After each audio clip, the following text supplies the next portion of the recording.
welcome back to another week of Behind the Lens. I'm Debbie Elias, film critic, creator, and host of Behind the Lens, where we go behind the lens and below the line with all those movers and shakers, the film and TV makers, the producers, directors, writers, actors, cinematographers, production designers, costume designers, film editors, sound mixers, the masterful VFX gurus, composers, stunt coordinators, you name it, and you know I'm talking to them. But this week, it's all about indie film and Dances with Films. That's right, Dances with Films is currently taking place right now at the TCL Chinese 6 theaters in Hollywood, with a whole week of cinematic delights yet to go. The festival opened on this past Thursday. So you've got a while. You've got a lot of time to see some great indie films. Now, you all know my love of indie films and filmmakers. And this has been unwavering for decades. I broke my heart when LA Film Festival was no more. I covered every single LA Film Festival. And I'm so happy to see that many of the indie filmmakers that I spoke with and films that I covered over the years while LAFF was around, they have now gone on to do wonderful things. And as a matter of fact, a couple of those filmmakers have films this year in Dances with Films. So it makes me very happy to see that Dances with Films showcases some of the very best that indie has to offer, and not just indie films, but documentaries, narrative films, pilots, shorts, and I mean, they have really, over the decades, Dances with Films, Leslie has really upped the ante and turned this into a fantastic festival, and with a New York branch as well. There's now a New York Dances with Films festival, but there's nothing like an original. And that's what we've got here. Now, while I would love to talk about every film and interview every filmmaker for this Behind the Lens show, that's a bit impossible to do. So I'll have to make do with a couple of interesting interviews and some festival screening recommendations for you. So get ready, as we're talking about the comedy short, Bitch, I'm Early, and the documentary pilot, United Crafts of America, with filmmaker interviews on both of those. Plus, I'm going to give you some recommendations for a delightful animated short called Pow, a strong drama called The Militia, and the outstanding documentary, One But Many. So, let's dig in and get started for today. Get ready for one of the most fun-filled and hilarious yet philosophical conversations about filmmaking as writer, director, editor, cinematographer Jesse Cowell breaks down his award-winning short film, Bitch, I'm Early, which is screening this week at Dances with Films in Hollywood. Bitch, I'm Early is brought to us by Jess Kid Cowell. You may know him from TikTok and YouTube. And this is a comedy short that follows two women in the corporate world vying for a promotion. Yeah, you all know what happens in those situations. Their conflict escalates from arguments to a race to the office. This 6-minute film satirizes corporate culture with effective comedic timing and increasing tension, while also providing tacit commentary on ageism, racism, and diversity. I laughed myself silly with this one, and I have watched it 10 times already. I kid you not. At 6 minutes, it was well worth an hour of my time, peppered over a number of days, to make me laugh and smile about something.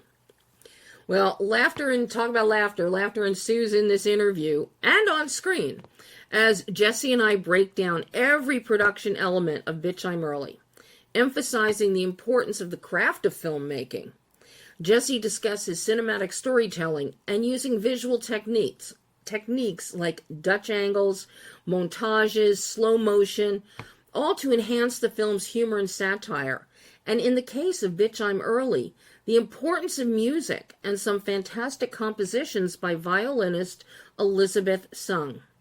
Jesse also discusses his casting process for not only this film, but his works in general, which led him to two fantastic finds for this film, comedians Michelle Batista and Yesenia, which then brings forth Jesse's thoughts on the collaborative process of improv. And let me tell you, watching Michelle and Yesenia is a masterclass in improv. These two are fantastic. And you're going to hear in this interview just how much or how little time they had to develop a chemistry. Jesse also touches on the broader themes of corporate culture, the importance of new voices in filmmaking, and above all, his recent rediscovery of joy in the craft of filmmaking. Filmmaking is a craft, people. When you break it down, when you look at all of the elements, it is a craft. And Jesse really has mastered the craft. And while I think that he could do a lot of long form films, be it a 30-minute short, an hour length, or a narrative feature length, this really is his bailiwick. And because of the joy that he has and his passion for making people smile and laugh and get a little silly with themselves in this world. He is a joy, an absolute joy. And personally, I can't wait to talk with him again or about his upcoming film, which is kind of sort of a sequel to Bitch I'm Early. And just so you know, what you're about to hear is a trimmed version of our interview, which was originally 54 minutes. But I had to trim out part of it because we discussed his next film, which is still under wraps and confidential for now. But dare I say, I think I'm one of the only people that could end up with a 54-minute interview for a 6-minute film.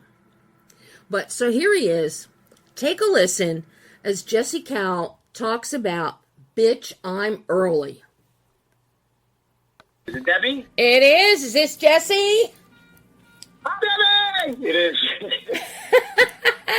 Hello. I had a lot of coffee, Debbie. How are you? I feel great. I'm sitting outside on a patio, and there's like ducks going by me and koi fish. I'm in Southern California, and I don't know how they got here, but I'm here with ducks and koi fish. I feel good. You sound... by the end of this call, you'll know everything about my life. You'll be tragically sorry. Oh my God! Well, you have had to have a lot of living to come up with what I watched in Bitch I'm Early. Oh my, Thank you. Jesse! Sorry. Oh my God! It is hilarious. I think I've watched it 5 or 6 times already. I love you. Thank you. And I'm so tickled that after you won at Dances with Films in New York, that now the short is going to be here in Los Angeles for people to see, because it is a hoot and a holler. Let me tell you. Thank you. I try. You definitely. I'm a silly person. You definitely succeeded. Thank you. What comes through to me in the 6 minutes is the joy that you have for what you do. You cannot bring this kind of fun to the screen and capture it and convey it unless you're having fun doing it. It's very interesting that you say that. The process of doing this again, I've been doing this a long time, like over 30 years. And I've been through every in and out of the good and the bad of this business. And I spent many years on the internet because I just couldn't deal with that. And I just wanted to keep making movies and showing them to people. But at some point I started to burn out a little bit on the lack of opportunity or whatever that was, the ups and downs of an artistic life. My mom's a writer. I've watched her go through her life too. It's hard for everybody who does this. And about 2 years ago, or a year and a half ago, I said, do I still want to do this? Is the love there, or am I just doing it to get some sort of recognition or fame, whatever? Or do I truly love this? So I got this camera with the kind support of my amazing partner and girlfriend, and I just started walking into local businesses and saying, and because I didn't want to wait for actors and scheduling and 6 months, because I wanted to build a troupe from the ground up. So I started walking into businesses and said, hey, can I just shoot a video for you? And I'd make like a symphony out of the pizza shop.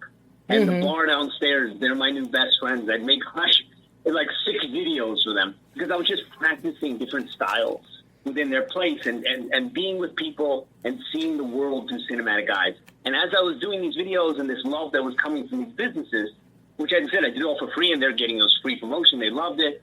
This love was being generated in me again of cinema.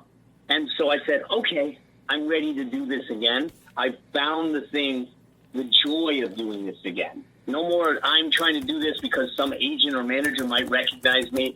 I mean, I hope you don't mind if I curse. I don't give a damn. I don't care. I just wanted to make something incredible for myself and for my team so that we would love it. And so the process of this was born from that. And then all those businesses, they're in the film that you watch because they said, please shoot here. I'm like, okay, let's do that. And then we'd have the actors, you want to improv? Go, and let's just make the best possible we can with 0 expectations. And I'm glad that comes across because I love the people like Jacinia and Michelle and my friend Carrie who are in it. I love them so much that I'm glad that that's coming across to you, our joy, because it's there for us. Oh, I mean, just absolutely, 100%.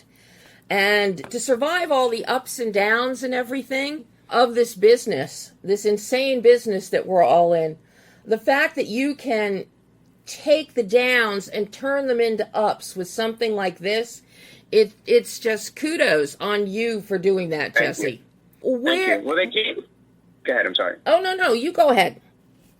No, I was just say, this is one thing they're not going to take from me, is my love of expressing myself, my love of film, my love of working. You don't get to own that.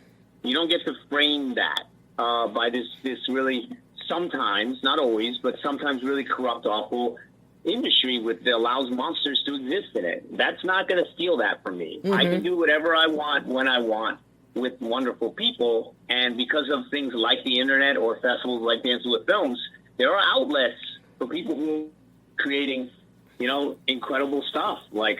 And I'm hopefully I'm one of them, but that's for other people to judge. But I'm just glad that there are places that are like, no, we see you. We see you. And I'm like, yeah, thank you. And I almost broke down at the acceptance speech in New York because finally people just see the craft because that's what it needs to be about. We need more voices that are good, that are crafted. We need it as a society. And we're out here. And I hope that there are more places like Dancing with Films and like yourselves that recognize not only the need for it, but the joy that it brings you. And I really appreciate it.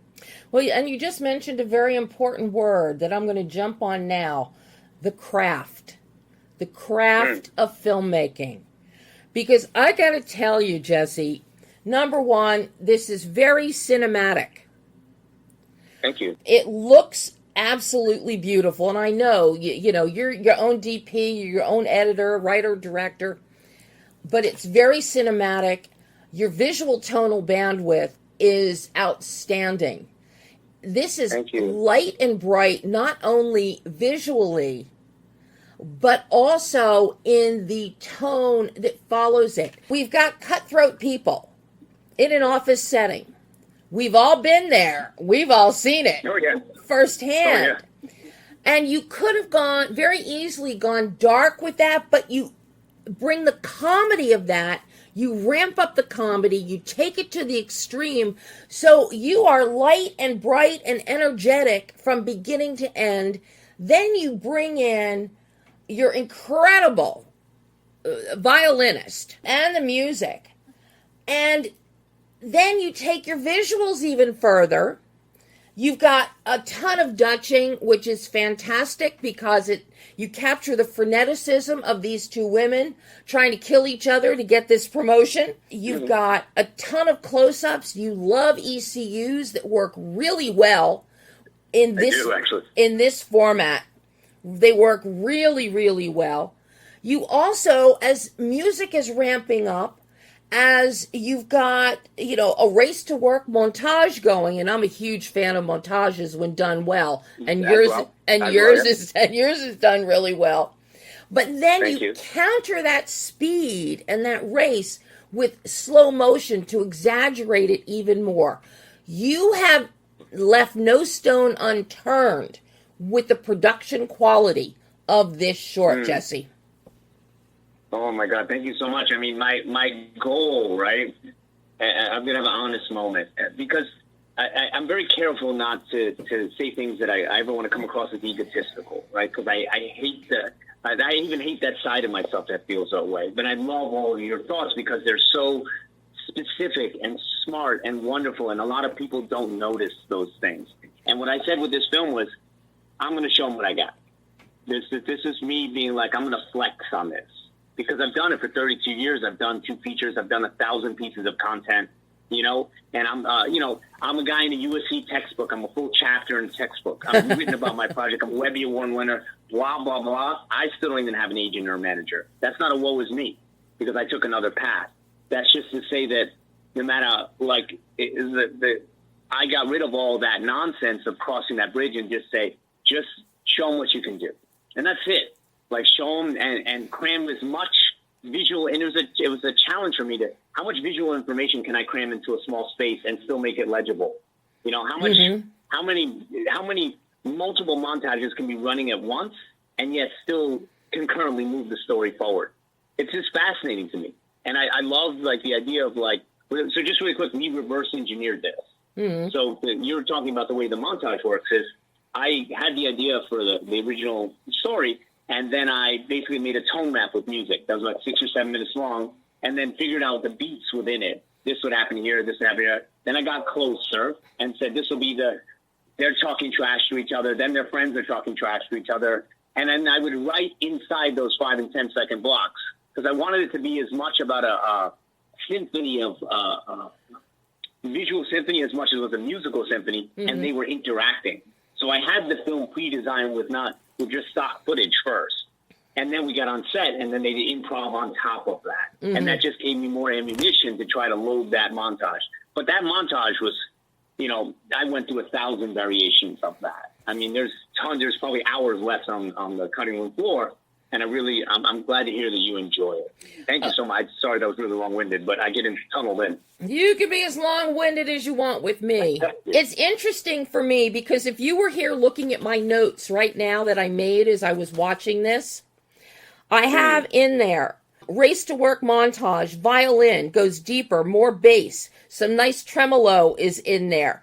Editing, speed increases at the 2-minute mark, driven by the violin. At 3:43, there's another shift with your Dutching. At 4:40, we've got them in a dead heat at the office building. And then you cut in the violinist at Grand Central. Then at the 5-minute mark, they both are in the building. They get there early. They catch the boss doing something you shouldn't be doing. And then you've got a tonal shift right there, but then you reverse it back again. And all of it does, it matches beat for beat with the music. Thank you. Well, I mean, the idea is, right, I love controlling. This is a very controlled film, but I love controlling the roller coaster ride. And I like to hit you with so many things that when you get off the ride, I want you to say, let's do it again. Because there's so much that you'll miss as far as just the way the beats interact. And, I mean, it's really fun for me to mess with tempo and then to mess with the audience a little bit, right? And I like the fact that I can sort of keep you on this, assault of things that are happening and then choose where you breathe. It's very conscious that it's the only time you really breathe is when the younger 2 girls, Michelle Batista, and I just love them so much. Michelle Batista and Jacinia just killed it as a combo. Their chemistry is crazy. My friend Carrie, he's in almost all my films, the guy who's handing out the leaflets, and Elizabeth Sue plays the violinist and just brought such ferocity to that. We were running around for a full day just grabbing violin shots all over New York City, hopefully not getting arrested. We didn't get tackled at Grand Central, thank God. Oh, my God. I'm so scared. I'm going to get sued. Somehow we got that shit. So, so I like the fact that I choose where it breathes. So when she's coming down the stairs, it's basically one of the only moments in the film where there's a breath. And it's reverse. The whole film is reverse engineered from a typical film. I wanted to see, could I start a film with montage, and then back it becomes less and less montage and more towards a typical scene in the end where they're at the bus stop, right? So it's basically a normal film. You start with the bus stop, and then it builds to the montage. I wanted to see it. Could I do it the other way? And that's kind of the challenge in each film is how can I bend cinema to something that I haven't seen for myself? So at 3 o'clock in the morning, I'll be like, oh, that's pretty cool, you know? And I think that that's the job of all of us is to challenge, and maybe the thing that AI itself will struggle with, right, is how can a machine show us something we've never seen without understanding us completely? So I think that I'm hopeful that filmmakers that really try to push the medium, filmmakers like who made The Bear, or which is the editing in that is so brilliant, and they're showing you something that feels fresh. So hopefully I'm bringing that to the table. I'm really trying in this film and in this follow-up for a very new style. I love the reverse engineering of this tale that you're telling, because as you said, you would expect the film to open with the bus stop. And if you had narrative in here, if you had a lot of exposition happening here instead of music, you would expect them to be sitting there and then start recounting how they got to that moment, and then maybe have a teaser right after that.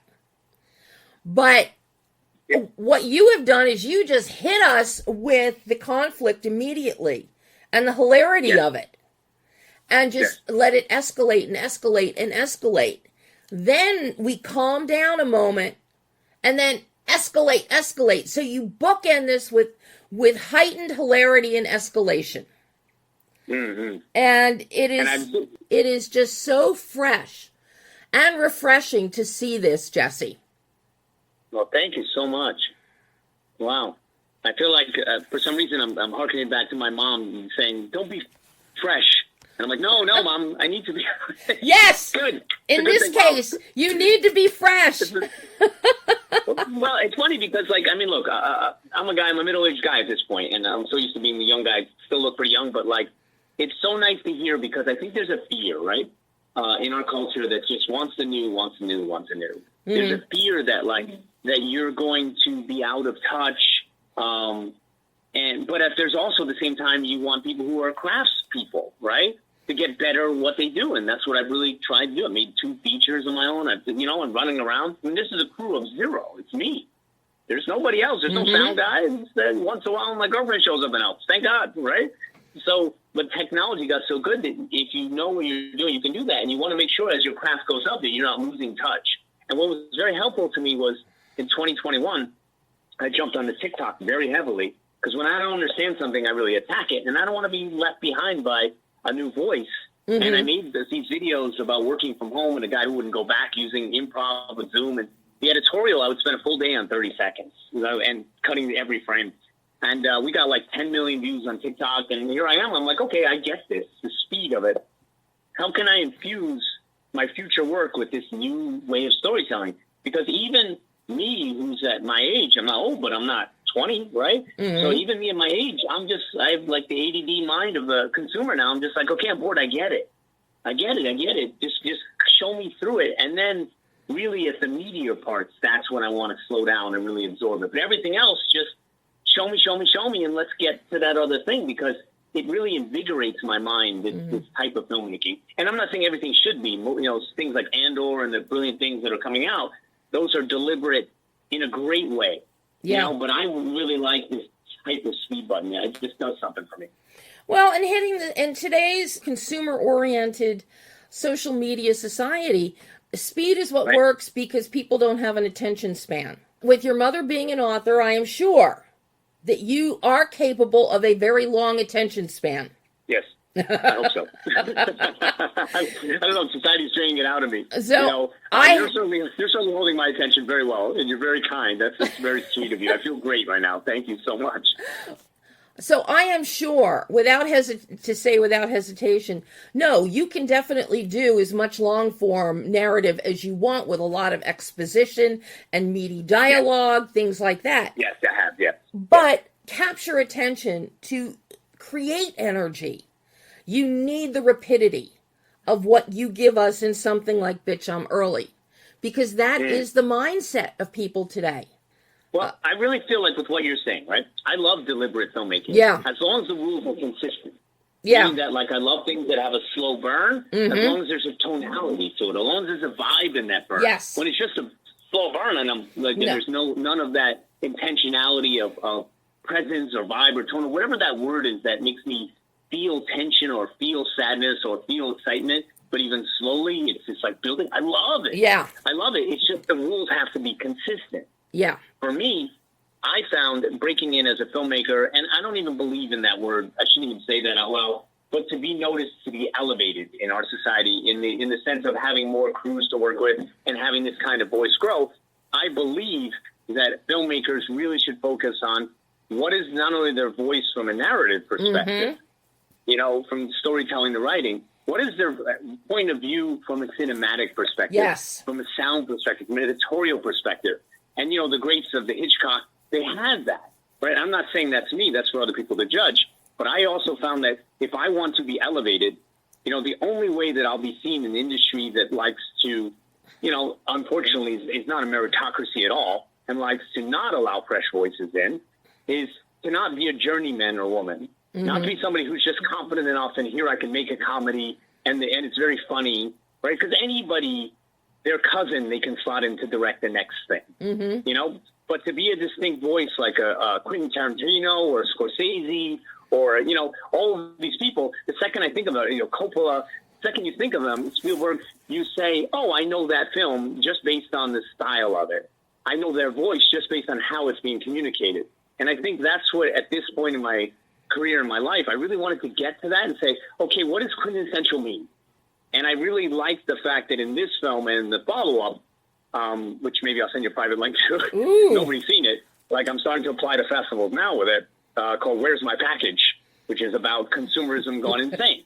And what is stuff, and why do we need this shit? And why are we driving each other crazy with it? From the point of view of an addict, right? So, and it's strange like this, but it's very different, twice as long, and it near killed me. And I went right back to back with that film. Why did I do that? I don't know, because there's something wrong with me. But the point I'm getting at is the distinctness of the voices for other filmmakers, especially younger than me. I'm just encouraging, find what makes you unique. Yeah. And you don't have to be my speed. You don't have to do anything like what I did, but what's your way of telling stories? This is cinema. It's not a play.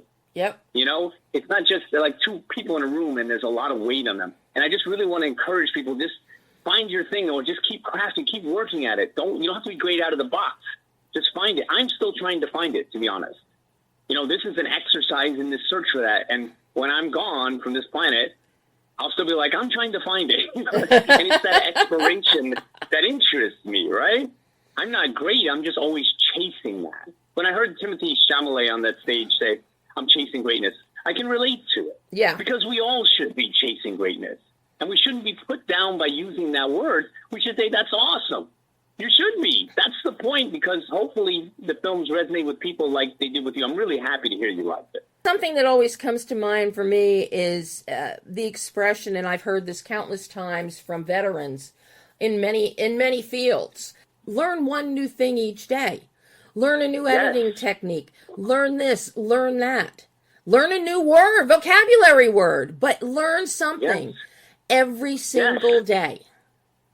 Yeah, my mom's 82, and she's like, I need to learn more. I'm taking Italian lessons. I'm learning this. I'm learning that. She had a book that took her 40 years to come out. 40 years. Wow. And it finally came out 2 years ago, and it's like, and we promoted it. We got like 1 million impressions to get people to buy some of it, and it's just like thrill of a lifetime. She's 6 published novels, but she just never stops. It's my inspiration, and learn from people who have done it more. And just, you know, we're not all coming out of the box great. We all did just strive together, especially in this moment of, you know, anarchy. Yeah. Right? Like voices that are striving and strong and subversive sometimes. Like, this is a subversive film, in my opinion, because it takes a real shot at the bullshit that goes on and the lack of caring that comes from nameless, faceless corporations. Mm-hmm. It's the truth.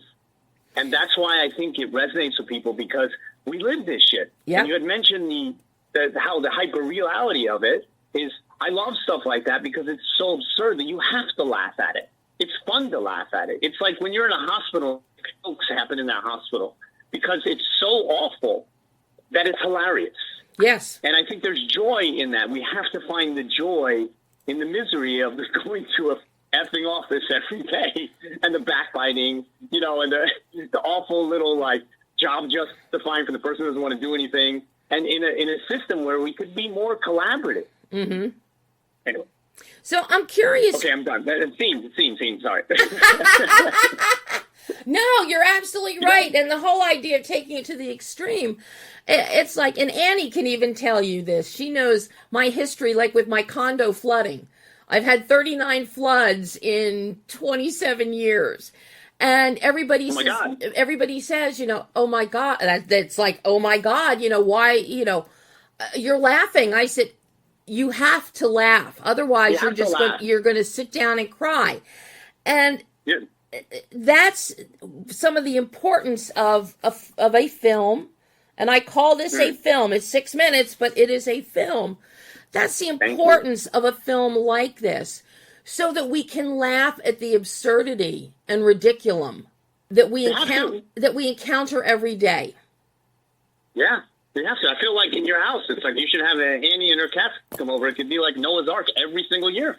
My one brother likes to joke about that, and it's like, well, do you have the ark built yet? No, that's funny. Yeah. Right, beat me to it. Sorry. hashtag brother that got there first jelly. I'm like middle-aged man, and I got them all, baby. I got them all. I'm the cringiest. But see, the cringe list is fun.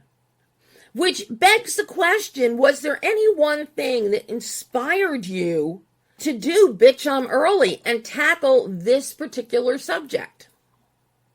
You know, it's very interesting. It's funny, like ideas, I think one of the skills of being a creator is you see these things flying by in your mind and then just grabbing the interesting one. And then you see, like, somebody will say something and then you grab that. Or another creator will say something and say, no, that's your thing. Don't let that go. Write those 3 words down. And I just was sitting at my computer, and maybe, you know, I don't want to go back to an office job. If the office is nice, I'll go. Don't get me wrong, right? If the people are nice and cool, I'd love to go. But I've worked ones where I just, you know, it brings out the worst in me. Like, even me, I get defensive and, like, you know, it's terrible. It's just a terrible environment. And I think I was just sitting at my desk, and I just said, well, and pettiness status fascinates me. Stupid petty shit, I think, is the best because it's insane. But I'm not exempt. I'm in the matrix, in the petty matrix. Right? So, like, I've had a friend. I used to say he works as a store manager. Like, he was the gold medal winner every day of the petty games. People would like push change across at him. He'd get all their change from whatever they push. He'd push it back across the table and make it pick him up. That shit fascinates me. So why did I do this thing? Because I have a general disdain for fakeness. Like, it's just the way I see it. And I try to be a little bit of a true sayer of what I see, and I try to cut through the noise.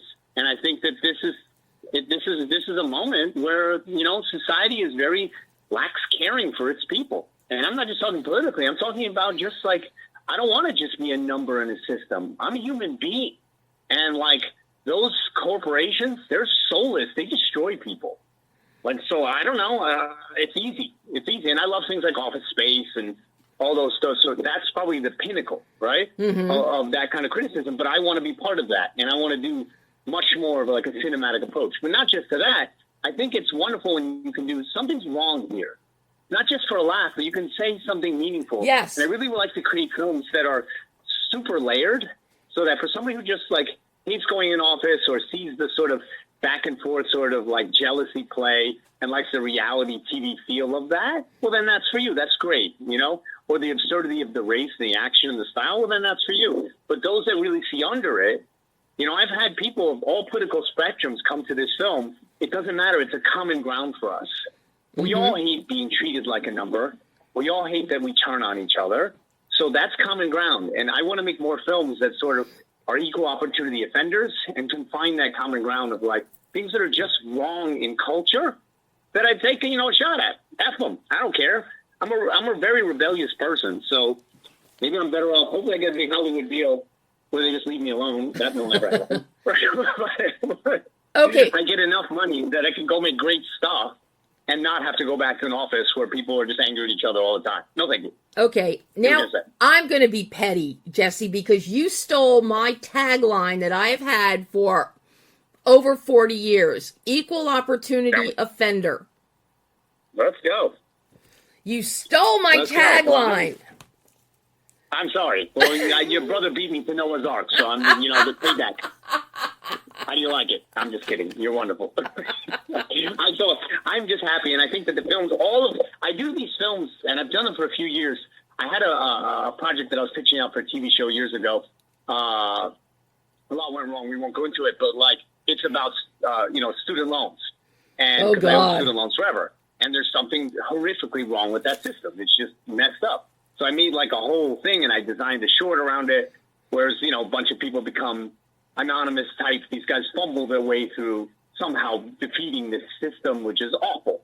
But I like to just explore things from a three-dimensional viewpoint and really show all sides of the argument if I have the opportunity. And I'm really interested in these, people are calling my films social comedy or something like that. There's some merging of those words.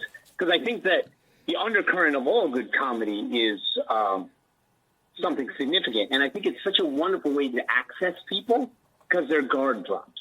Yeah. Because if you come at somebody directly with a topic, they get very defensive. And I want you to laugh. I want you to enjoy it and then say, okay, I'm trying to say both entertain you, but also just make you think a little bit about, is this the best way for us to be towards one another? Mm-hmm. Should we be buying stuff from Amazon every day and feeding that beast? Why are we told that we're not happy when we don't have that stuff? Why have we convinced ourselves? What happened to just okay, I have, this TV stand from 1992 that still works. Why do I need 17 versions of it in different plastic colors? Yep. Because I can order. And that kind of entitlement, and also a system that's just so awful about getting it, and customer service that's a nightmare. This shit is just, it's easy for me to go after, and it's fun. And so I think that entertaining people with that is my goal, and if I don't get the opportunity to do it with a big budget, I don't care. I'll just keep doing it. I don't need them. In fact, F them. I mean, it'd be great to not have to carry that camera everywhere, but my life will not be framed by this corrupt system. I refuse. And I think there's other filmmakers out there saying, I'm just going to do my thing. I mean, I reached 10 million people in 2021. Okay, I don't have the money, but I have the audience, so that's great. This is what I get into this for. I didn't get into it to be Hollywood famous. If that happens, that's a byproduct. Yeah. I think the work should always be the first thing, the craft. So when you came in me and you said to me, you come at me, listen, we're not fighting, but you came to me and you said all those wonderful things about the craft, my heart melts because you see me. And I really appreciate you for this, because to be seen after all these years of feeling a bit invisible is humbling and wonderful. I mean, Jesse, it's all about the craft and what goes into it. I grew up, my dad spent 60 years in broadcast television in Philadelphia at the same place. And so I grew up in the days of live television and in the days of you fix this. You don't just buy something new. Yeah. You merge the technologies over the decades. So I got to see firsthand about the craft that goes into something. And then I got to see the craft when I got into production, when I came to LA, the craft that went into fancy TV shows and big budget movies versus local programming. It's all those component parts that without any one of them, you have nothing. And this is what people overlook, what they forget. I mean, some of the best emails that I have received from readers or listeners over the decades have been because I break it down. They've said I make them feel like they were there watching it be made. Oh, it's wonderful. That's a gift. It's so important that people do appreciate, and they may not understand everything, but they need to learn the component parts. I mean, I think that the easy way out is not good, right? Yeah. I think that what you're describing, you just made me think of, and when it's a filmmaking but society, right? But it could be anything. Mm-hmm. Is I've come up with this phrase in my mind while we were talking called, we are the glue, right? The people that are striving for other people, the nurses, the teachers, the person that's landscaping here, that doesn't get caught up in this and that, and they're so focused as being a great teacher, being a great, educator, or really keeping that person alive and going the extra mile. This is the glue that's holding us all together. Mm-hmm. And I think that the more we encourage it, the more we see it, the more we focus on just doing our absolute best, and not just, being disillusioned by a system that is not actively but passively disillusioning us all, takes us out of that. So we are the glue, and we're the only thing keeping this thing together. Yeah. And we being not me, all of us who are still out there trying to hold on to some sense of sanity in the effing world go mad. This is insane. Social media, algorithmic approaches, uncaring corporations, and just being a number. Like, this is insane. It's insane. So for me and for you and what you do, obviously, in your show is you're crafting through that. You're cutting through that noise. And we hope that kind of response that you do, that I do, and many millions of people in this country and world are trying to do is just, we are the glue, and we're trying to get through that noise.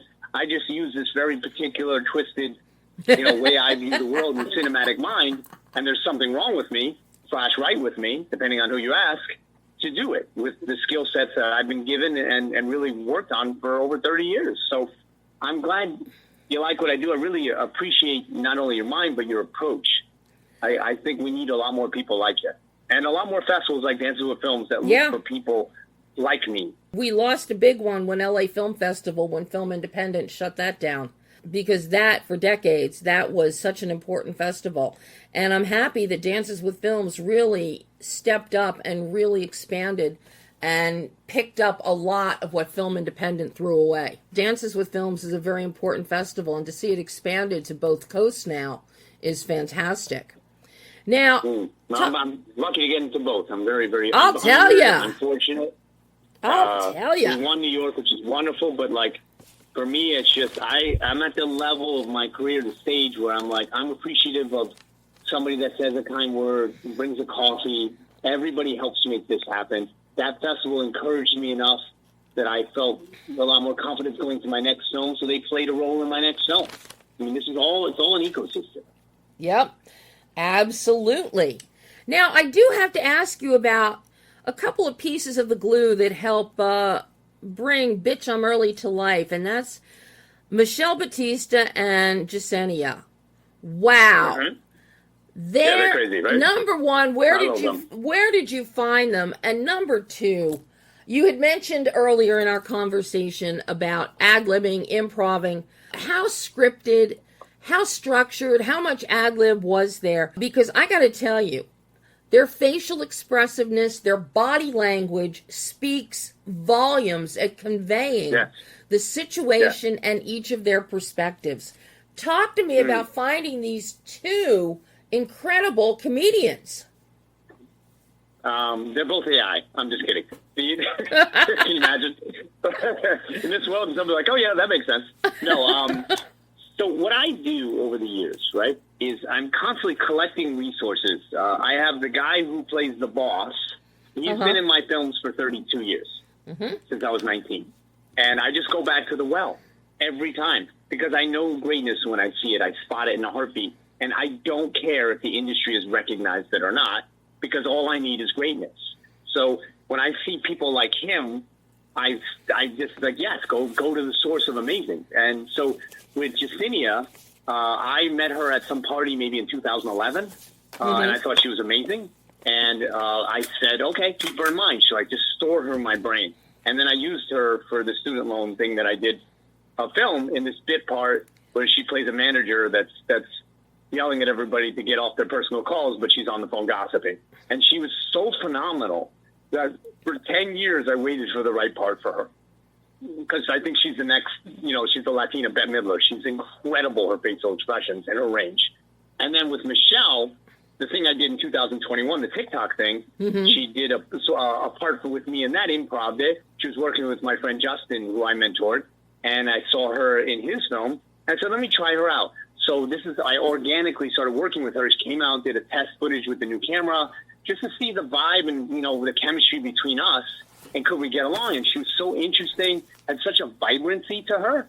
And I said, wow, these two are going to match, right? And so I just knew it. And they had never met until the bus stop scene.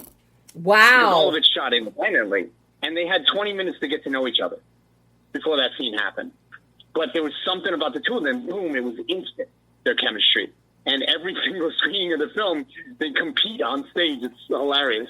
One will say, like, I support you 1,000,000%. And then the other will be like, I support you 1,000,001%. It's so sweet and fucking, it's hilarious. And they're just wonderful to work with. Carrie, who plays the guy who hands out the leaflets, he was in my student loan film. We got a couple million views on videos on TikTok together. The guy's a genius. And I found this genius guy who does voiceovers for, like, audiobooks and, like, Spider-Man. And, like, he's that good. So the way I approach it, and Elizabeth was a violinist. I walked into my favorite Japanese restaurant, and there was a violinist playing in the Japanese restaurant. And I was so inspired by, like I said, walking around just shooting things. I said, I got to shoot this incredible, interesting person. I ran home to get my camera, and I knew the manager there, this wonderful Japanese woman, Stephanie. And I said, can I shoot something? I came back, I shot a video, I made it for her for free, and I was like, here's a video for you. And then I cut it to her music that she's also a composer. And she looked amazing, and I'm like, she's so cool. And now it turns out it was the manager's daughter, who's also, like, plays these incredible violin events. And then I said, I'm making this film, and I had this wild character for somebody I was calling Lady Fate that could be like an omniscient voice in the film. And I said, that piece. And so all these pieces, and then friends, Shari, the hairdresser, friend of Justinia's, and she's amazing, had great energy. Hillary was somebody I met through another friend. And I just spot these things. I'm like, that's shiny.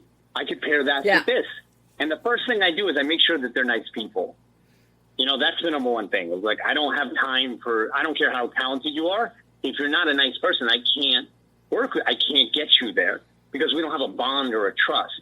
And then once I start making the film, as I'm going, each scene that I create, I send it to them to show them how good they are in it and how good it's going to be in my eyes. And that starts to amp them up. So by the time we get to the last scene, they're all in, meaning they trust me implicitly. I trust them. And we have that freeness. So you asked me about the script.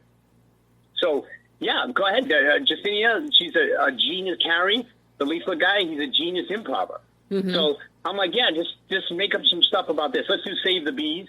And then he's like, you know, B. Collins, whatever he said, like, he's give me 40 versions of it.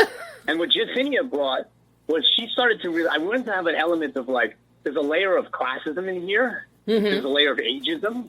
Like, there's a lot of sort of, like, this is also a generational fight between these two ladies. But, you know, Justinia really helped introduce that. And so when we're shooting, she'll say something, and part of my writing brain says, stop, explore that. So I'm almost writing and guiding the improv, if that makes sense. Like, I hear it, and I know I need to go in that direction. And then I'll take it in this direction, take it in this direction. So it's like, at that point, I'm just guiding what they're bringing to the table. It's them. It's their genius minds, but I'm the funnel because I know where it needs to go. And then I have just more ammo. And I get it home and I'm like, they were awesome. This is easy at that point. The hardness of this one and the one that follows the next film is they're jigsaw puzzles that only my mind can figure out because it's designed them. And then when I put them together, it's this collage and you go, I really hope this crazy collage works. And then we won't get into the car and going through the city because I don't want to spoil too much of it. But that car, which we took out the logo, we digitally took it out because we didn't want to get sued, right? Because you know what that car is, right? And like when it showed up, and my friend was coming to town, Alex, and he does these events. I'm just going to say the name out loud. He does these Ghostbuster charity events, and he builds these cars. And originally they were going to get an Uber or something, and I didn't know how to do that. But I just knew that the piece needed to be done. He's like, I'm coming to town. We're doing the 40th anniversary of Ghostbusters. I'm like, hey, you want to be in the movie? That's how we do it. Because the resource presents itself, you have to have the mind to say yes. Yes to that. Yes, 100% yes. If you showed up to me tomorrow and you were like, hey, by the way, I'm an experienced pilot or I jump out of planes. Do you want to get a shot of me jumping out of a plane? I'm like, okay, let's use that. If it fits. You know, because why wouldn't I? Because so production value-wise, especially on the next film, goes through the roof. Like we have an entire warehouse. Like with like packages and shipping, because I did some jobs for this warehouse. I love them. They're like, I said, I'm not going to develop this further unless you tell me I can use your warehouse because I can't make this film without it. He's like, yeah, man, come on, it'd be sick. I'm like, okay. Now I've got a thing that would cost me $200,000 for free, and there's like come anytime. It's crazy. You just got to be open to the universe and what it gives you. Mm-hmm. And in this case, I feel the gifts, I love them so much. If this turns out that one of them gets some sort of real opportunity, they don't have to work that shitty corporate job, then I've done my job in life. It doesn't have to be me. But I want to feel like I have an impact on the world, as we all do. And I feel really good about where we are with this. So well, I'm very appreciative of you. Thank you. Well, I have to tell you, Jesse, that at the very least, you will have an impact on the world with this short, with Bitch I'm Early, because it makes people laugh.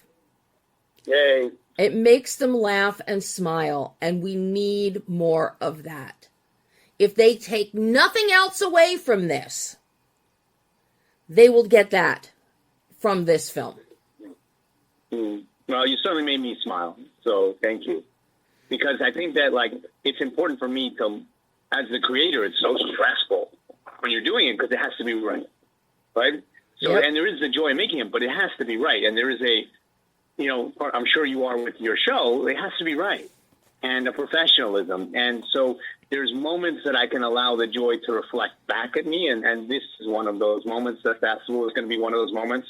And if anybody's listening, we're going to be June 25th at 5 p.m., June 25th, 5 p.m., Fusion Block 4.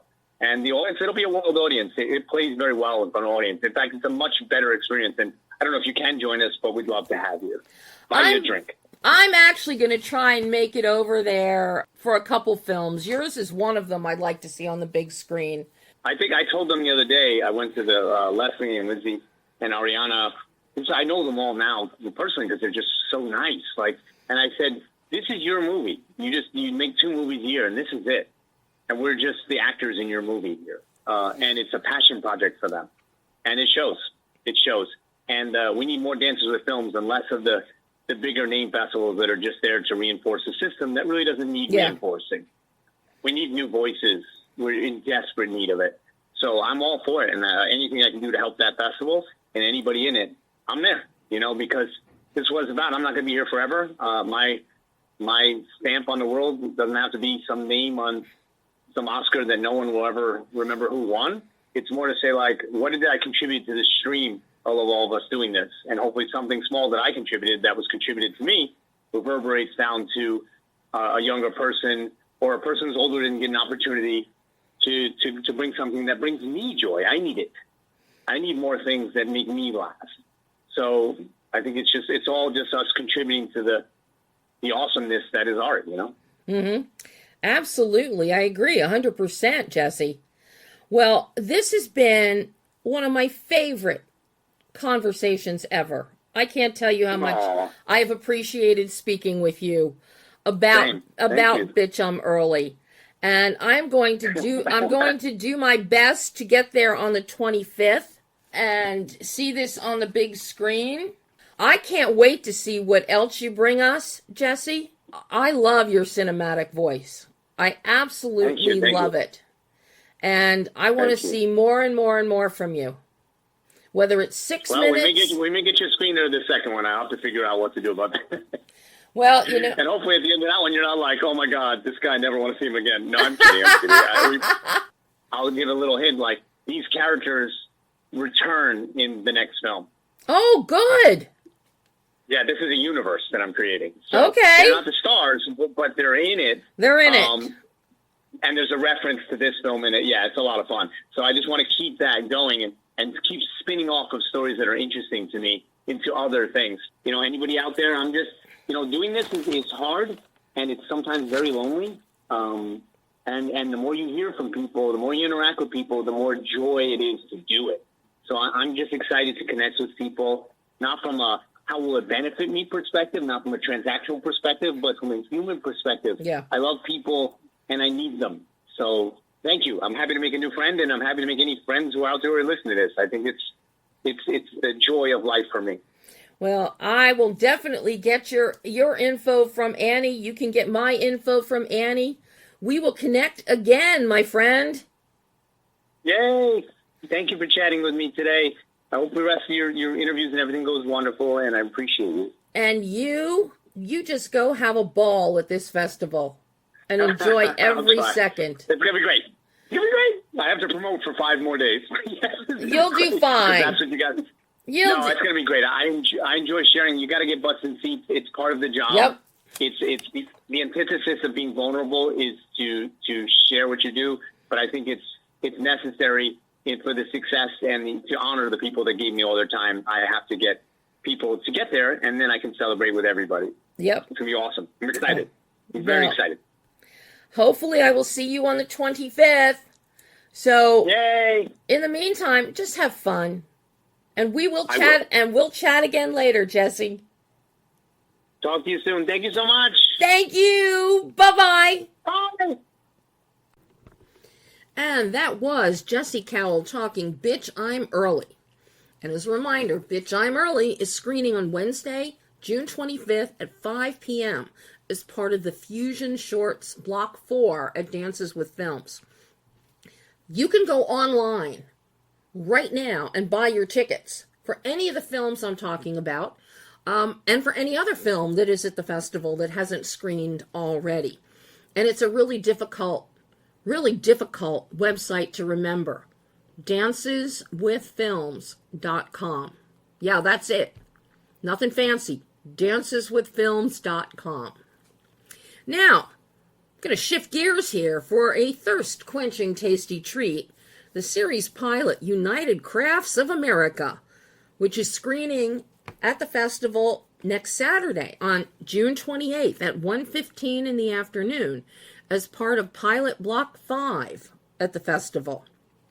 United Crafts of America offers an intimate look into America's most vibrant craft beer cities, uncovering the country's most innovative breweries and the passionate people behind them. In this pilot episode, the journey begins with New York City's own Interborough Spirits and Ales, where co-owners Laura Dirks and Jesse Ferguson blend beer and hip-hop to create one of New York City's most influential breweries, breathing new life into the city's rich brewing heritage. I didn't know about New York City's rich brewing heritage. When I think about a brewing heritage, I think about Pennsylvania and Yuengling, which goes back to the early 1800s. But you're going to learn in this pilot episode, you're going to learn all about New York's history. For these brewers, craft beer is more than a beverage. It's a symbol of identity, community, and pride. From the rustic charm of small-town breweries to the urban sophistication of city brew pubs, this series will show how craft beer is the story of America. Directed by Sergio Camacho and written by Jonathan Adelson, the series United Crafts of America is designed to tell America's story through craft beer. This is the pilot episode that you'll get to see at Dances with Films, which hopefully will garner enough interest and financial backing to complete the series. The first year of which Sergio and Jonathan have planned out to include craft breweries in places like San Diego, Portland, Montana, Asheville, and Boston. Yes, I know, you're probably going, Montana? But when you think about it, I guess cowboys and ranchers out there, I guess some of them in their off time or in the middle of winter are creating craft beer. Of course, we never saw that on an episode of Yellowstone or 1888 or 1923. Obviously, Taylor Sheridan slipped on the job there. But we got Sergio and Jonathan who hopefully over the course of the next year are going to tell us about craft breweries in Montana. And of course, Asheville is a perfect location because of the craft community that is there. Now, in this exclusive interview, Sergio and Jonathan break down the pilot episode, discussing the inspiration for the series, finding Interborough Spirits and Ales, their research process, developing a through line, filming, which I have to say is simply gorgeous thanks to cinematographer Joel Froome, and his use of the Sigma Cine series and Laowa 2X macro lenses. The glass is everything. It also pertains to beer. Got to be the right glass for your beer. Beer styling. Who knew? We have beer stylists. And very important is calling on author, journalist, and beer critic John Hole to serve as a guide. Then there's the musical score and creating an intimacy with the storytelling and the imagery, among others. Because you really do. Craft breweries, if you ever go to a tap room of a craft brewery, it's intimate, it's small, there's a limited number of seats. And you develop conversations and friendships there that are more intimate than if you go into a loud, noisy bar somewhere. So, take a listen as Sergio Camacho and Jonathan Adelson talk about United Crafts of America. Hi, guys! Hello. Happy what's today, Wednesday? Is it Wednesday? I don't know. All the days are running together. But Indeed. It's a good day because I get to talk to the two of you about United Crafts of America. I got to tell you, Thank you. I love this pilot episode. That's great to hear. Thank you. That's great to hear. Thank you so much. Number one, it is so informative. So informative. But it's informative without being preachy. It's very interesting in the way things are presented, the history that we get of beer in New York and breweries in New York City. John Hall is just amazing as one of the main guides taking us through history and beer. But what really holds the attention is Joel Frum's work, your cinematographer, Dina Winter's incredible beer styling. The imagery is so fantastic. It is this is a gorgeous, gorgeous episode to look at. It's Thank you. Very kind words. It's very cinematic. I love the color and the vibrancy and the visual tonal bandwidth that you create that just draws you in and makes you want to hear what's being said and learn about not just Interborough, but history of beer. So, guys, where the heck do you start creating something or crafting something, shall we say, that is this fantastic? Thank you for that. All very kind. Yeah, no, it was. This was a product of kind of. I got into craft beer somewhere around 2018. A cousin of mine lived in New York, and he said, we would go here, we would go there. He said, you need to stop drinking that whatever you're drinking. And I'm like, okay. And we made so he's curating me through New York and Brooklyn and all of the amazing craft breweries. We did this. I had no children. I was unmarried then, so it was much easier to spend Saturdays kind of on tour. And when the pandemic happened, it really. So I was at home. I'm like, we're on lockdown. I know we don't like to talk about these things, but it was, I couldn't go to my usual fare. And so I did there was a delivery service that delivered craft beer that was curated from around the United States from very unique breweries, and it would show up in this giant box.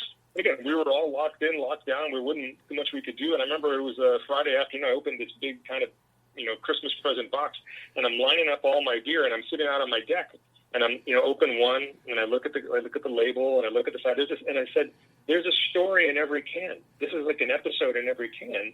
And because we were on lockdown and all those kind of things, I sat there and started to write the idea out. But when you go one beer at a time, when you go one brew at a time, you go one state at a time, there's a story of the United States. And there is, as I started to do, I was really inspired by Ken Burns' documentary series on Prohibition.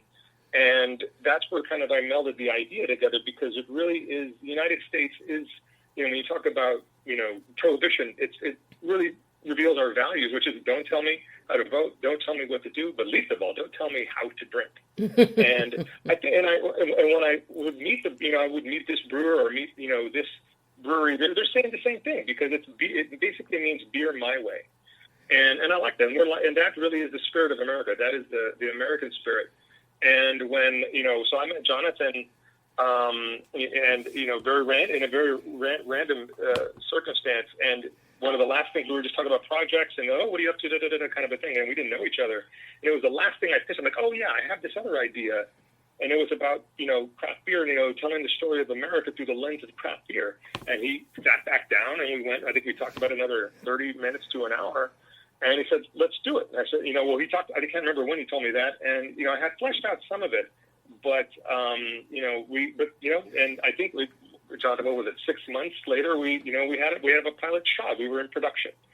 And, and again, I appreciate everything you're saying about the visuals and those kind of things. I'm very, when people ask me about it, everything is very intentional. I have a long career as a creative director and producer and those kind of, but to me, the visuals are very, everything is very intentional about not just what we're seeing, but why it's important to the audience and why, it's New York, but, as a pilot, our series is intent on going, I went to Portland a few weeks ago. That's one of our episodes. I'm going to San Diego next week.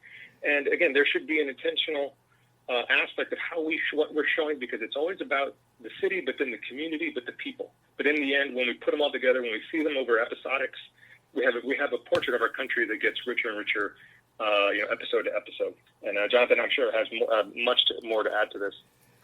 Yeah, well, first of all, it was 2 months after that meeting, Sergio. It was really That was fast. Debbie, thank you so much for those incredibly kind words. I came from more of an outsider perspective. I like to drink beer like, the average person does, but I didn't know the ins and outs of it. And I remember at that meeting, I asked Sergio, why do you want to make this? Like, why now? And he said something along the lines of, we're in a really polarized time right now, no matter what side you stand on. But if there's one thing we can all come together on, it's a glass of beer. And that's what really clicked. And honestly, it became the genesis of what drove the vision for series beer being representative of something much bigger than just this drink, but something that builds community and sews together the fabric of American culture, like Sergio was saying. So I went home after that meeting. I started researching, and I was just amazed by how multifaceted the brewing community is. I mean, brewers are a combination of scientists and artists and entrepreneurs and chefs, all wrapped into one. And it's this incredible community that uplifts each other. And also their stories haven't been told. Like, we haven't seen any show that really focuses on the craft beer community and the brewers in a very intimate way like we set out to do. So I really fell in love with the people and their passion and got really excited about telling these stories and bringing them to life. It was 2 months after that meeting that we started shooting, but we were really excited about capturing the heart of each individual story, and having that representative of something much bigger than that. Talk about the stories. I mean, Jesse Ferguson's story and his lifeline, so to speak, as he tells his own story, it explains why he got into craft beers, but why he's so good at it. Similarly with Laura, and the two of them are a perfect combo together to run a company. They really know their own strengths and weaknesses, and they play off of that and meld them together to create Interborough. I'm fascinated by the stories, and they're just one little story out in New York. But how much research? There is so much information about history and about brewery. How much research? What did you do in terms of the research to develop something? Because you obviously didn't just show up at Interborough Spirits and go, "Hey, we want to make a series. We want you to be our pilot episode. Can we just film your brewery?" Clearly, you did not do that. No. You're correct. I mean, and we talked with almost every major microbrewer in New York. We talked with everybody. The personality of the show, of the brand, is that craft beer is a David versus Goliath. There's big beer, that's fine, like any big company, whether it's tech or whatever. But we are the representatives of the Davids, and because they're always up against the Goliath. And I think, the research came from, I started with New York, but I started to look into the bigger picture of why, where did craft beer come from? When did it become significant? And, when you mentioned John Hall, we were just given a very beautiful gift with John Hall for his natural personality, but also I knew it wouldn't be enough to just go to one brewer. And we see this a lot of other culinary shows where there's this one restaurant or there's this one, barbecue, place. But I knew that there's a big picture with craft beer. There's something and I learned that from critics, and as I started to do my research, I realized that I knew we needed someone more than just the brewer or the brewery owner, because we needed an authority. And granted, I like to have my own opinions, what I like about craft beer and those kinds of things. But I think, the audience needed someone that they could count on, that is a voice that has a pedigree and an education and some, their authorship of their books that they can rely on. And look, but we went to them and we talked with them. We wanted to hear, their perspective, because again, people can have contrasting perspectives, but we also definitely saw consensus. Oh, this one has this, but they are that wealth of larger knowledge. I'm still learning. Again, I just came back from Portland. That place blew my mind compared to the other beer cities that we're covering. And again, it's this constant, again, the educational factor was, I didn't want to sit there, oh, here is a scientific way that this works. I knew somebody was going to find that boring. In the end, we knew people's passions and their why. Every brewer has their own why. It might have been that their grandfather, their great-grandfather, had a brewery in Germany, or something like that. And that's what I love about documentary, which is everybody has their own source of passion for why they're doing something and why they wanted to make it a business, or why this artistry is just so important to them. And when we met everybody, and there were some other great brewers that we talked to, but when we met Jesse Lara, we met them last, but I met Jesse, I told Jonathan, that's it. He's the guy. That's, again, we've been doing this a long time, and I think sometimes we know when we have something there that is the audience can connect with. And luckily, they let us in, because he's a very interesting person. I wouldn't call him this normally an extrovert. He's actually a rather reserved guy, but it's a big trust. They didn't know us. We didn't have a big show before this, and they let us in. And it was interesting even getting his response when he did see it. And it was a big leap of faith on both our parts. But again, he had a beautiful story. They have a beautiful story that we think is indicative of, again, the American spirit.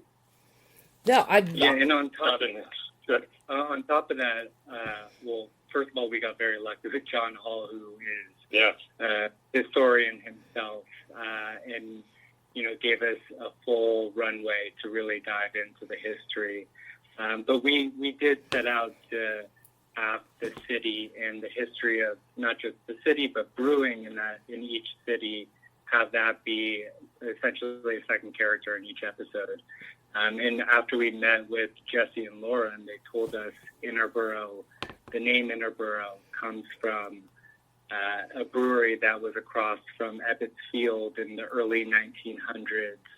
And the Interborough Rapid Transit, one of the first railways in New York, we were like, oh, perfect. That is, the perfect avenue to be able to interweave the history of brewing in that city while we're telling the story of Interborough in current day form. So it really allowed us to dive into that history, and while also simultaneously capturing what the brewing community is like in current day New York. Now I'm curious how scripted this was in terms of your timeline, in terms of the editing process, because as you both, I'm sure, know, 90% of the time with documentaries, the through line is found once you have all of your footage. So I'm curious about your through line, developing the through line. Did you have the through line scripted out? Did you find it in the editing process? Can you talk to me about that? Because I think this is so cohesive when you watch it. I'm very curious about that. Yeah, I mean, it definitely, look, I knew we needed a skeleton in order to put meat on the bones. And again, I had ideas. And truth be told, when we first spoke with John Hall, again, we didn't spend days with him. We got a good maybe hour with him, maybe even less. And it was, but we spent more time with Interborough. And I just always had the feeling that people are going to connect with the people with the passion on that screen. But we, it definitely, we had our ideas. I think we kind of like carved, we smoothed out the path, but once it did develop really on the set. And I think we realized that after our John Hall interview, which was in the middle of Interborough, because Interborough was the majority of our production, but it came through with John Hall, and it was just, and I remember looking at John and I said, well, as I, kind of like with, jackpot eyes, I said, this is a wealth. And I always knew that something would come with that with certain critics, again, because I knew we would never have one critic over the course of seasons. We wouldn't just have one. We would, because everybody has their own specialties in their regions. But with John Hall, he allowed us to tell a bigger picture, because it's not just local, it's not just regional. There's a national story and a national historical aspect, but also something that it goes on day to day, week to week. Again, the business changes, but once we got into the editing, because our production was not long, we only had 12 or 13 production days. It went really, really quickly, and once we cut it all, again, we go through the transcripts, we're highlighting. Jonathan assembled the script brilliantly, but once we got in there, it became difficult because also we had so many good things. Which choices are we going to make, or this storyline or that storyline? But I give Jonathan all the credit for this, because he's the one who wrote it, but he assembled it before our editor got it, because Jonathan, this is what he does. He brings the storylines together. Well, I got to tell you, Jonathan, you really brought the storylines together here. And this is where Joel's cinematography, this is where the lensing is so important, and the beautiful beer styling.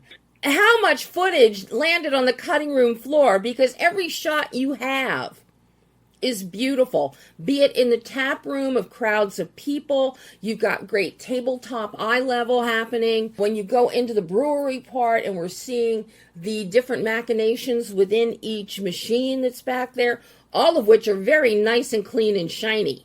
That stands out. So it gives you great confidence that this is a respectable establishment. Because I think so many people, when they think about craft beers or something, they think about people making them in their garage, where it's dirty and it's greasy and the cars are there and everything. But no, this is a first-class operation. And we see the cleanliness factor come into play. But I'm curious about the imagery and how you went about and how you approach shooting this. And this is just within Interborough, because then you also have stuff from around the city that's incorporated as essentially what could have been a B-roll and then gets brought in. So how did you go about breaking this down visually in shooting? So for me, this is kind of instinct for me. This is breathing, which is I started doing my tear sheets. I start from, again, anytime I was doing anything from commercials to, again, episodics, I sit there and I'm pulling books. I'm pulling William Eggleston photo books. I'm looking at old photo books. I'm looking at old Ralph Lauren books and those kinds of things, and looking at old movies and taking frames from this. And so before it came to Joel, it was me, myself, and the creative director, Kevin Leoty, who we've worked with for more than 20 years. Brilliant Emmy-winning creative director. He and I told him, Kevin, this is what I like. He's known me for years, and when we put it together, we have our own language, but we sat there and we looked through. We created our boards. We created our boards for what I knew we needed for these types of beer shots, what I wanted for the naturalized look of the Interborough itself, because I didn't want Interborough itself to be overdone. We didn't want to dress it. We wanted it to be as it was. And again, obviously it's a pilot, so we're shooting very minimal, but it worked for us. And again, when I brought Joel all of the looks and all of the varying things, it was my first time working with Joel. And boy, even Joel's working on my other feature doc, and we just it's like we understand each other. And when he sees it, he gets it. And then when it comes to me, I wanted that cinema feel. I wanted these lenses. I want even when I go to my colorist, everything we developed the look before we were in the shoot. And again, seeing it on set is important to me as much as possible, so that we're getting that vision, we're seeing. But at the same time, there were things we discovered, because we didn't get to spend 2 weeks just at Interborough watching. We only had a couple of days. But again, Joel's background is in film, and which makes it even easier to get that beautiful film look and the kind of style. But again, to me, I always, again, I love looking at movies because, New York, there's a bazillion movies about New York, so I go looking at every single one of them, making tear sheets, I'm making shot lists, I'm looking at it, I'm making references. And I knew New York is a city with heritage, and we wanted to have that feel. And again, it'll feel a little different when we go to a San Diego episode, a little different when we go to a Montana. But again, everything was very intentional. I still have all the boards, I have all those kinds of things. But we did leave a lot of things on the cutting room floor. But we also know that there are things we didn't use that might show up in a different episode for different reasons. Because there's so many different things to talk about. Something that you also do that I found very important here is you never go with wide shots. Everything is pretty much a mid shot, either mid shots, close-ups, or ECUs that you're using here, which keeps a very intimate feeling.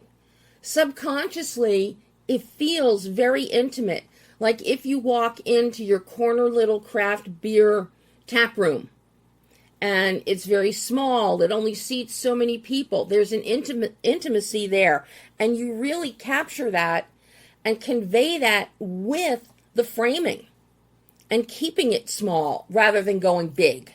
Yeah, it was. I mean, again, it was very intentional. We use macro lenses, which are really going to narrow our field of view. And for a lot of the beer shots, again, we can get up close with some other lenses. We can do that, but again, we wanted, like you said, that intimacy. Well, I think craft breweries are about intimacy with their community and about intimacy with their customers and even the product. Again, they hold it so dear. And if the one thing is off, they move heaven and earth to keep it something that they find tells their story and is part of who they are. And I wanted the same thing on the visual approach. So again, it was a lot of, when I brought it to Joel, I said, look, these are our shots for, we're going to use these, again, and Joel does what he does, but he got it again, and we went over it. But we really, again, I have to give credit to the team because, even Robert Scoville, who has a lot of, film credits for set decoration and those kinds of things. All of those pieces come together. And again, Dina Winters was a brilliant stylist, but those things matter. If Dina was not there, without that beer sweating on the screen, it doesn't make you as thirsty. And that's what we wanted to do. We always wanted somebody to walk away with the idea that, boy, am I thirsty? And I might be hungry too. And that's the big picture, is that we're working on those emotions, but also just hopefully in the end connecting with the people. It did make me thirsty. It made me help you there if you need help. Look, it made me thirsty. If this leaves you thirsty and inspired, then we've done our job. It left me thirsty, so much so that at 8:00 at night I thought, do I want to take a shower and get dressed and go to my local bar and have a drink? It is on our mind, and even again, we're in the pilot and we're working, about getting our entire season. But those are things we want to talk about when we go to have that distribution discussion, because that's what an Uber Eats would love to hear. That's what a Seamless would love to hear. And again, that's a business aspect, but in the end, it's still down to people and delivering things that make them happy. What lenses were you using on this one? Because it is so beautiful. So we used our primaries were Sigma Cine Series lenses. Those are our primaries, and then I have a Laowa 2x 100mm macro, and that was our workhorse for the close-ups. We are in the kind of dynamic of the creation, but I knew that I've used these lenses. I own these lenses. I had them for a while. And again, working with the colorist, part of that, I'm a big Cook fan. I love I love the Cook look, and I knew that we could get. I knew we could get there. And again, because I handle everything from pre to post, I know what we're capable of, and I know what it looks like. We did the test that way, how we achieved that. And we didn't break the bank. Again, and when we go to a series, I'm going to be bringing in the Cooks because I love them. Again, it makes it a little easier in post. But that's what I was targeting. I love Cook lenses. That glass is just phenomenal. Just phenomenal. Now, another element of this show, of this episode, is the score. You did not overlook that. What were you looking for musically from your composer, from Greg Johnson? Because I love the score. It feels upbeat. It doesn't overpower. And it feels intimate, you know, just like the film, just like the show. Thank you. No, it's funny because so I met Greg when I was looking for a composer for my feature documentary film that I'm finishing as we speak. That's how I met Greg. And look, I'm not. I don't think of myself as a musical person. Like I don't. You know, if you give me my dad tried to make me learn the guitar. It just couldn't happen with me. But I know what I like. And you know, I'm a big fan of Trent Reznor and Atticus Ross. You know, and I love their film compositions. And that's where I was headed. That's what I want. I knew I wanted something that felt, because this audience is, you know, again, even if you look at the history of craft beer, it comes from a certain period of time, from the 90s, you know, when those were first kind of coming around, and that's somewhere in there. But I knew when I heard Greg's work, said that's it. I don't know how you did it, but that's it. And when we were, and Greg really, you know, he had some inspiration on it, but again, I really just leaned on what I know Greg's strengths were when I heard his work, and I just basically tossed the ball up and he hit it. But it was really, but again, there was something that I think just Greg has a gift of finding that emotion in people and keeping it simple so that it's not overbearing. You know, this is about the stories and the people. We didn't want it to take over something else or distract from anything. We wanted it to feel like, even when we were talking, he and I had the conversations about New York and what New York should feel like when we're listening. And he that New York track is my favorite one. He nailed it. And when we were talking about the only ones I think we went back and forth on were like the San Francisco stuff, a little more techie. And we adjusted it. But again, I love Greg's style. And then for me, again, I'm a big fan of Reznor, Atticus Ross's type of composition, and they just hit home for me. And I felt like it's in that breath with this audience and the certain age group and the demos that we're looking for. Mm-hmm. Now, how excited, because you already screened, you premiered, I think, at Dances with Films New York back in December. Are you looking forward now to what's coming over the next few weeks? Yes. Oh, yes. No, well, we're so grateful to Dances LA, well, Dances period, Leslie and Drew. I mean, they're just, it's a filmmakers film festival, and we can't say enough great things about them, and just appreciative. But I'm looking forward to it because also it's funny, New York is such a different kind of film town than, I started getting a lot of my old colleagues over the years. A lot of them are in LA now, and I'm letting people know this and that, and I forget how LA jumps towards everything, and the rallying of the community, kind of like the way beer. It's funny because craft beer is like that. Craft beer, when they need something, they jump towards each other, and they're there for each other. And so we're really looking forward just to, I think, with the energy of Los Angeles, and again, at the Chinese Theater, what more could we ask for the history? When you say cinema, to me, that's cinema. Yeah. And so again, we're just hoping we can, get it, let everybody know and get some butts in the seats, and again, we want to toast with everybody after the fact. We want to have everyone over for a little happy hour and those kinds of things, because that's what this is about. Again, but it's about people coming together. But again, can't say enough great things about dances, and hopefully this helps us propel forward so we can get that first season finished. So yeah, I think we're very conscious of this is the start of our journey. So we're really excited to show this on the West Coast for the first time, get it on the screen in the Chinese Theater, which is an honor, and get more people to see it and see that this series has real legs and heart, and hopefully find a home for it so that we can get out to San Diego for the second episode and continue to build this series out. Are you giving away free samples at the Dances with Films screening? I guarantee you that will get butts in the seat if you are. So we're waiting, but yeah, John, you answer that. Yeah, so we're working with Malibu Brewing Company. We wanted to, support a brewery that was affected by the fires in some form or fashion, and just kind of give back to the community because they've given so much to us.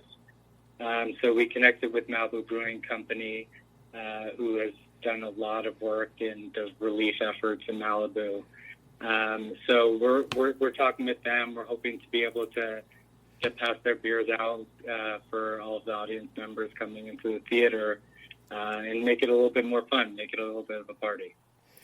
As any alcohol-themed show or film should always be, a party. You know, Indeed. that is my mantra. Gentlemen, depending on what happens, how many episodes do you see for, say, a season?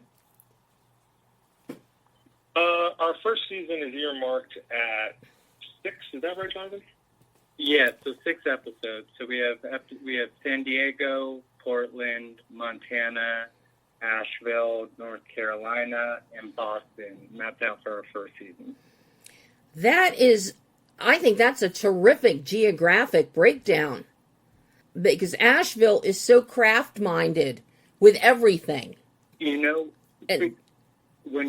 when we first mapped out the season, Asheville wasn't on our list, and the more people we talked to, every single person brought up Asheville. They're like, you have to go there. It is such a special town. They're doing amazing things. They're really pushing, everything forward, and people are looking to Asheville for inspiration about what's new and what's upcoming.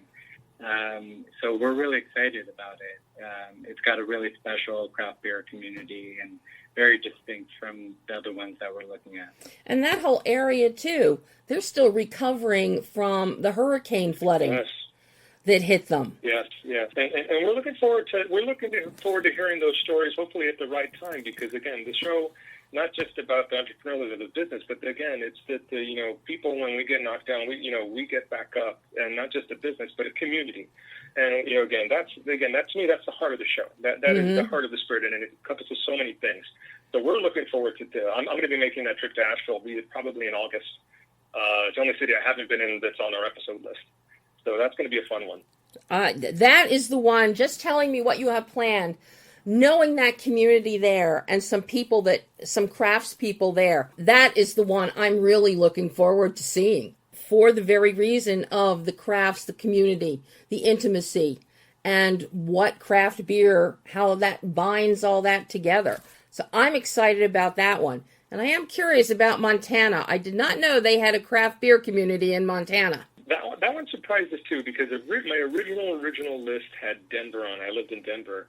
And we got, again, when we talked with enough critics, and it's not that we're ranking these in order, like the order is what, again, we let the audience decide and let the people decide for themselves. But it's funny, when different people I've spoken to, critics, they said, oh no, you have to do this one first. And I said, don't forget, we kick off season 2 with a big hit.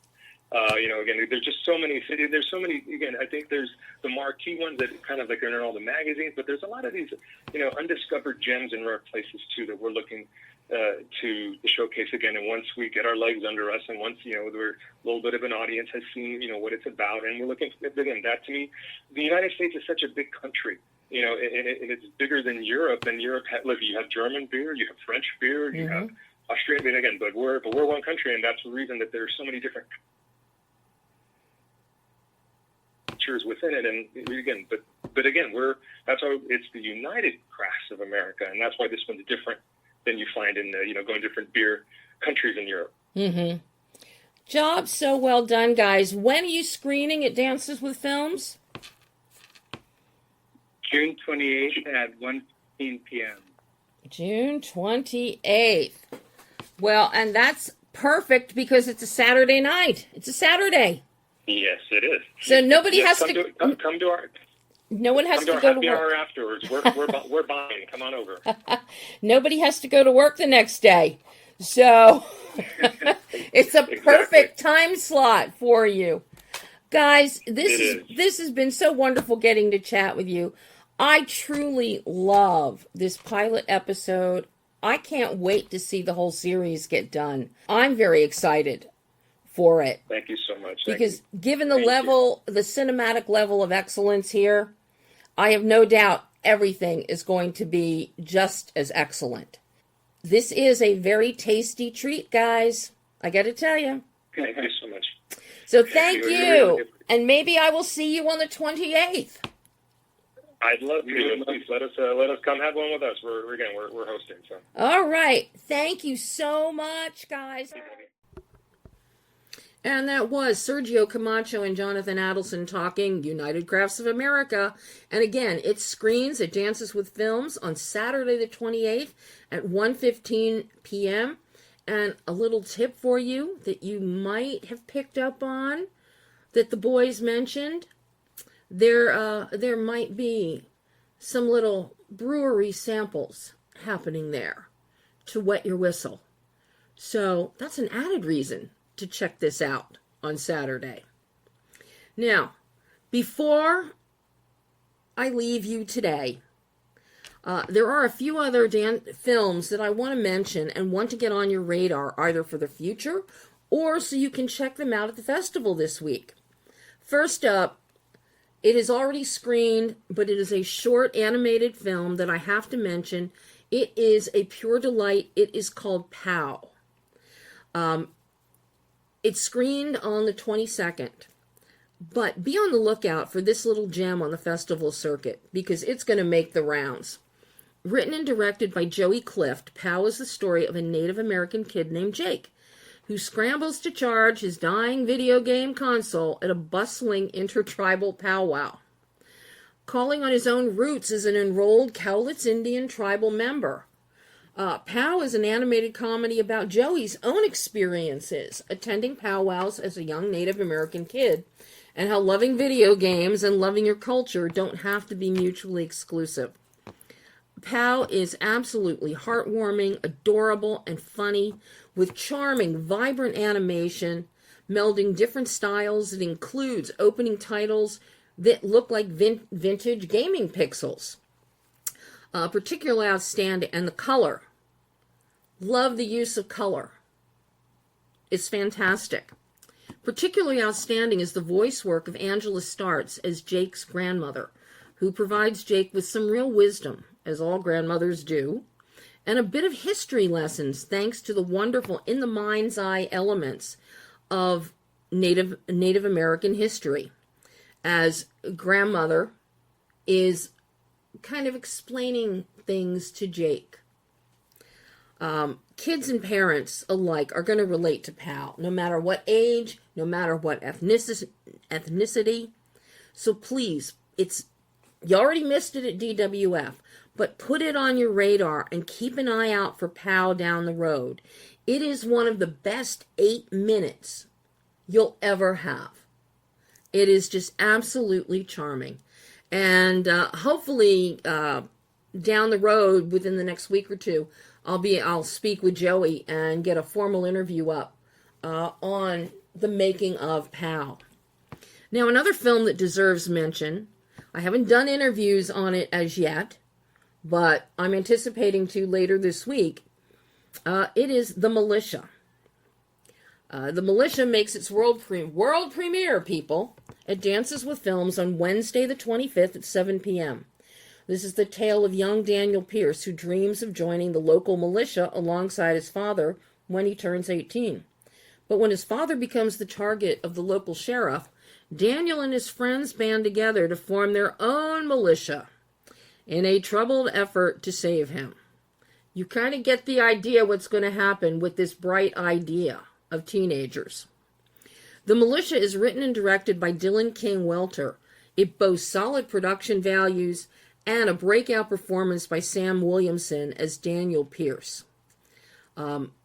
It's an incredible drama, and it speaks to our times. So I encourage you, if you're at the festival, if you're heading there, this is one film you might want to put on your radar, or go to the website, buy tickets, and get yourself all locked in for Wednesday the 25th at 7. Now, lastly, I would be remiss not to mention this documentary. The outstanding documentary, One But Many, directed by Jana Giacopa. This is an unflinching documentary that investigates how human-wildlife conflict has become the fastest growing threat to endangered wildlife species, and how human-wildlife conflict is being weaponized, used against the very people and animals it affects most. The film exposes deep ties between the trophy hunting industry and policy decisions driven by both the United States and African governments, leaving communities and wildlife in deadly peril. But in parts of Kenya, where trophy hunting has been banned for decades, there are extraordinary models of coexistence that are not only emerging, but they are thriving. With raw truth and radical hope, One But Many dares to reimagine how humans and wildlife share space in an increasingly complex world. As I said, this is directed by Jana Giacopo, co-written by Jana and Joel Oliker, and was filmed in Zimbabwe, Zambia, Kenya, South Africa, Botswana, England, and I think possibly in Tanzania, but I'm not sure on Tanzania. Consider this as a strong primer on the human-wildlife conflict in the world today, while providing us with many reasons to be hopeful for the future. Make sure to check out my interview with the film's editor and co-producer, Marie-Noelle Marquise, which is already up on my website and out on social media platforms. And that will give, we did a really deep dive into the editing and storytelling process for this documentary. There's so much information in this documentary. I really hope that it gets broken out and we see, there's so many topics in there, from the trophy hunting to moving the Maasai, cutting down on their land, to the issues of poaching, poachers becoming guardians of the wildlife in various African nations, some of the rhino preservation, including, we hear again about the sad story, the tale of losing the last northern white rhino on the planet back in 2018. In our lifetime, we are watching extinction of these beautiful and majestic animals of many breeds, from cheetahs to rhinos to hippos to elephants to lions. So I really encourage you to see this movie. Now, on the plus side, Freestyle Media, Byron Allen's Freestyle Media, has purchased the distribution rights for One But Many. When that's getting released, I don't know. There's no information on that as yet. I spoke with Marie earlier today, and even she doesn't, as being one of the producers on the film, in addition to the editor, even she doesn't have information on a public release. So this is your chance to see the world premiere. This is the world premiere of One But Many. So Dances with Films, Sunday, June 29th at 2:30 in the afternoon. See it before it even hits the rest of the world. As a reminder, Dances with Films runs all this week through the 29th. So head on into Hollywood, check out some films, sit in some air conditioning, since temperature outside is heating up. You can get the screening lineup and info on all the films, as well as buying tickets in advance at, I'll give it to you again, www.danceswithfilms.com. So, a very long show for you today, but Dances with Films only comes around once a year in LA. So, that is all the time we have. Next week, I'm going to change it up a bit and dive into something darker for you that I think you'll like. So until then, I'm Debbie Elias. This is Behind the Lens.